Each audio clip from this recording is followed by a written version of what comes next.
بسم اللہ الرحمن الرحیم۔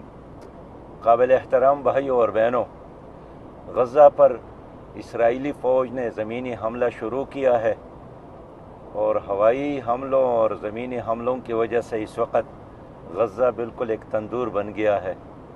وہاں نیٹ اور اطلاعات کا تمام نظام منقطع ہے اور پتہ نہیں چل رہا ہے کہ کتنے لوگ مزید شہید ہو گئے۔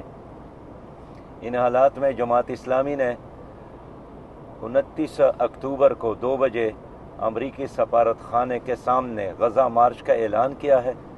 تمام تیاریاں جاری ہیں، لیکن اچانک حکومت نے ہمارے اسلام آباد کی قیادت کو بھی گرفتار کیا، وہاں کے کارکنان پر تشدد بھی کیا اور پروگرام نہ چھوڑنے کا اعلان کیا۔ ہمیں معلوم ہے کل امریکی نائب وزیر خارجہ کٹوریا نولینڈ نے فون کیا، ہمارے حکومت سے بات کی اور اس کے بعد ہماری حکومت نے یہ کارروائی شروع کی، جس کا ہم بھرپور مذمت کرتے ہیں۔ آخر کیا وجہ ہے؟ فلسطینیوں کے حق میں تو واشنگٹن میں، فرانس میں، لندن میں، برلن میں ہر جگہ مظاہرے ہو رہے ہیں اور آزاد دنیا ان کا ساتھ دے رہی ہے، لیکن اسلام آباد میں آخر کیا وجہ ہے کہ ہمارے پروگرام میں روڑے اٹکائے جا رہے ہیں؟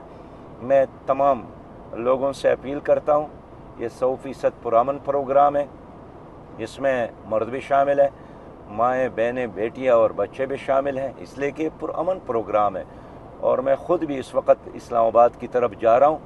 آپ لوگوں سے بھی اپیل کرتا ہوں کہ کل اپنے مظلوم بھائیوں کی حمایت میں اور اسرائیل اور امریکہ کی اس بدماشی، غنڈہ گردی اور ظلم اور جبر کے خلاف غزہ مارچ میں شامل ہو کر ثبوت دے کہ ہم ظلم کے خلاف کھڑے ہیں اور ہم مظلوموں کے ساتھ کھڑے ہیں۔